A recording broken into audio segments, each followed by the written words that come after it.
Hey everybody, what's going on? Coach William Grazione here. In today's video, what I want to talk to you guys about is how I increased my bench press progress with an unconventional method of training over the last 12 weeks. Now, those of you guys who checked out my previous video in regards to my bench press progress, where I went from being able to hit 230 for about 5 reps, maybe could have gotten 6 or 7 on a really good day, going up to hitting 275 for a triple, 250 for 7, and then 225 for 13, all on the same testing day. Could those numbers on the 250 set and the numbers on the 225 set could have been a little bit more impressive? Maybe. It's possible, but I wanted to make sure that I got all of that testing done on the same day. So what I want to share with you guys right here on my computer today is pretty much the progression scheme that I utilized over the last 12 weeks. Now, the main reason why I wanted to create my own bench press routine was essentially because I've tried all the programs. I've tried everything that, from daily undulated periodization to Boris Shaiko's routine to some of the Bulgarian splits. I've tried a lot of that stuff for increasing my bench press, but ultimately what I found out was that those specific modalities of training oftentimes led me to a place where I constantly felt overreached, constantly felt sore, caused me some type of shoulder impingements and shoulder pains, elbow pains and things like that, because you're constantly kind of working through inflammation or working through these muscles being tight over time because of the work that you're demanding of them. So you could think about if you're doing something like a bench press 3 days per week routine, are you actually capable of recovering from that volume or from the muscle damage that's occurring during those specific bench press sessions? So popularized programming as of late has been utilizing a non-linear periodized approach. And this is very popular in things like a daily undulated periodization, where you would have maybe earlier in the week you have your sets of 3 or sets of 5. In the middle of the week you would have your sets of 6, up maybe even up to 9. And then if you're doing anything higher than an 8 or a 9, you would have that as like your last day of the week. And maybe you're hitting 10s or 12s or something, and then sprinkling in more hypertrophy focused work maybe after those big compound lifts. So as an example, if you're focusing on just the flat bench press only, or the incline bench press only, or decline bench press only, the accessory exercises would come after that, flies and other various presses that you would essentially do to hit different pieces of the chest aside from the exercise that you're actually trying to focus on. So what I want to share with you guys here is the programming that I utilize to be able to progressive overload in time.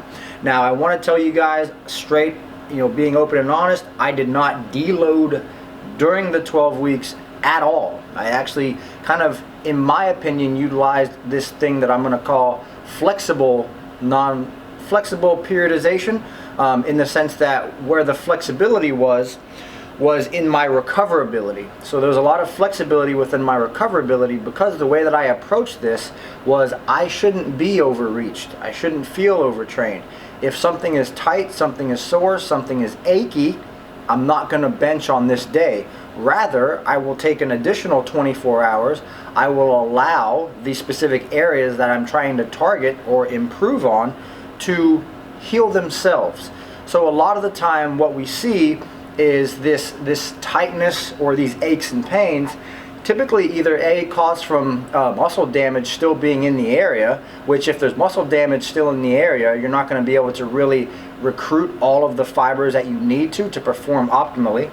If there's tightness or stiffness in a specific area, i.e. maybe your shoulders or your elbows, that's typically a sign that there's some form of inflammation there. Now, if there's inflammation at the joint level, this is going to negatively impact your ability to have a direct central nervous system response to your muscle system. So connecting your central nervous system to your muscle system is actually impaired. That connection is impaired the more inflammation is within a specific piece of that area. So every time I was going to bench press, I wanted to make sure that I felt like I was recovered, I was rejuvenated, and I was fresh. And because I did that, I didn't use any deloads. I think there was a couple days where the majority of all my reps, I'll tell you guys now, the majority of the entirety of the program, the reps were from 6 up to 9. Pretty much stayed within that range. I think there was only a couple days where I did maybe maybe a couple sets of 4 or maybe 5. But the entirety of the program was from 6 to 9, and the way that I increased my volume and my intensity over time was very, very strategic. I listened to my body. Some of the things that I have here as far as training variables go was I wanted to own the negative or the eccentric phase of every single bench press rep that I was doing. All right. Now, that was the main factor, own the negative. The second factor was listening to your body. The third factor was how long does it take for me to be able to recover? And then don't train if you're sore or tight. And then monitor extra volume and recoverability affected. So what that means, that last piece means, is monitor extra volume. So I was monitoring how much extra volume I was doing aside from just the flat bench press work. So you could understand that if I was doing the flat bench press work for 3 sets of 8, regardless of what weight I'm using, because that's only relative to you. And let's say, for instance, I did some cable chest flies after that. I may have used a Nautilus machine or something like that. I'm putting more volume, I'm causing more damage, and thus having more volume causing more damage is going to increase my recovery time, or it's going to provide some flexibility kind of around the recoverability of what I'm actually trying to do, or my ability to perform on that exercise in the following day. So what I came to the conclusion of was, regardless of how much volume I did on these specific days, my recoverability, my optimal recoverability, was between 72 and 96 hours. Now, 72 to 96 hours was the ideal time frame to where I didn't feel anything. Now, there was a correlation between how much extra volume I was doing, which dictated whether or not that was a 72-hour fully recovered from that previous workout, or if that was a 96-hour fully recovered from that previous workout. And what I tried to do was, all right, how do I assess after 24 hours? How do I feel after 24 hours? After 24 hours, every single session, I was still sore. After 48 hours, after every single session, I was still sore. After 72 hours, depending on the volume, I was still a little bit sore, but typically after 96 hours, I was good to go. So within the way that I programmed this was usually every 4th to 5th day, I was doing the bench press. And you can see that clearly in what I'm going to show you guys coming up.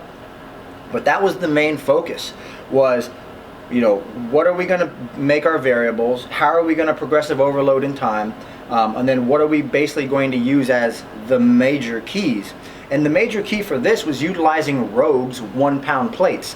Now, you can get 1-pound plates pretty much anywhere from any strength shop, or maybe Elite FTS, or some of these foreign brands, overseas in Germany and things. But you can get 1-pound plates anywhere. The other thing I would urge you guys to consider is patience, okay? If you think about, if you try to progress too fast, you're just going to find yourself in a position where your body, the stabilizer muscles associated with your glenohumeral joint, maybe your tricep strength, something's going to become overworked, something's going to become overreached. By having patience and progressing up very, very slowly, what I was able to do was I was able to grow as my strength grew, and I was able to force a very subtle adaptation so that my physiology could adapt, whether that was by a central nervous system adaptation to increase in strength, or whether that was from an actual muscle or a muscular gain adaptation to be able to build more muscle while I was doing this. So in all, it took me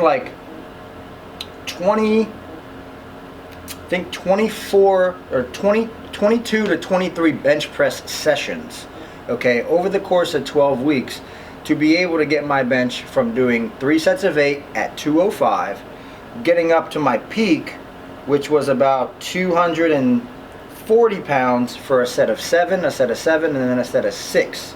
All right, so I'm going to go ahead and bring you guys right in here, and I'm going to show you the spreadsheet that I used to track.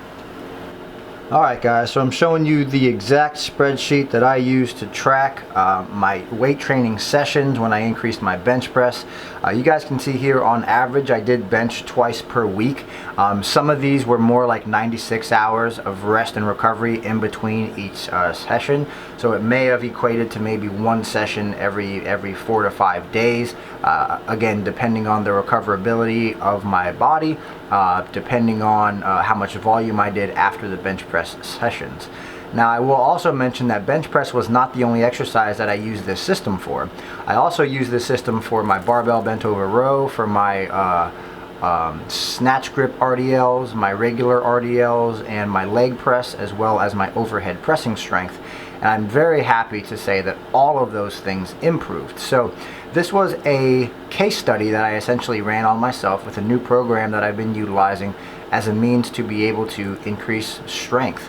And again, I really didn't have to deload too much. I actually think in most cases deloading is necessary when you're utilizing ranges or intensities where your central nervous system is being completely fried with very, very heavy amounts of weight, typically utilizing maybe 85% of your 1 rep max or above. And obviously with a power lifter or somebody like that, you would be doing a lot of work within that that 75, 85, even up to 95% of your 1 rep max range. And as a bodybuilder, I didn't necessarily feel the need to have to use a deload, because I'm essentially trying to cause as much muscular breakdown and muscular growth as possible, and I wasn't necessarily taxing my CNS, as a lot of the lifts that you're going to see here, and you're going to see the way that I programmed this, was there isn't anything really under like 6 reps. I think 6 reps may have been the lowest I went on any of these days, starting out here at 3x8 at 205, and then the second session 3x9 at 205, 3x8 207, 889 at 207, 899 at 207, 999 at 207, and then once I hit this 999 at 207, I didn't want to go up to 10, so I decided to go back down to 3 sets of 8 for 210, hit that, and then again 889 at 210, 3 sets of 9 at 212. Now this is when I was starting to feel really, really good, and I knew I was making gains. What's not mentioned here is I actually did an AMRAP on a 4th set, and that took me longer to recover from for this session here, but I actually ended up doing an AMRAP with 212 and actually got it for like 12 repetitions on a 4th set in week 5. So I knew I was getting stronger, so then I recovered for about 96 hours, and then we ended up doing 899 at 215. And when I got to around week 6, week 7, I really knew that things were just rocking and rolling. And obviously you can see down here, we ended up going up to, in week 11, 887 at 235, and then 776 at 240, and then used week 12 as a retest, and we hit 275 for 3, 250 for 7, 225 for 13. So again, I want to leave you guys in closing with something, and I'm going to switch the camera back around. Alright, so in closing, guys, I just want you guys to be aware of a couple of things. A, I paid attention to my recoverability. That was the biggest factor. B, was I made subtle, very small increases in weight and repetition over the course of time. There's no rush, guys. You have to understand that your body's going to adapt over time.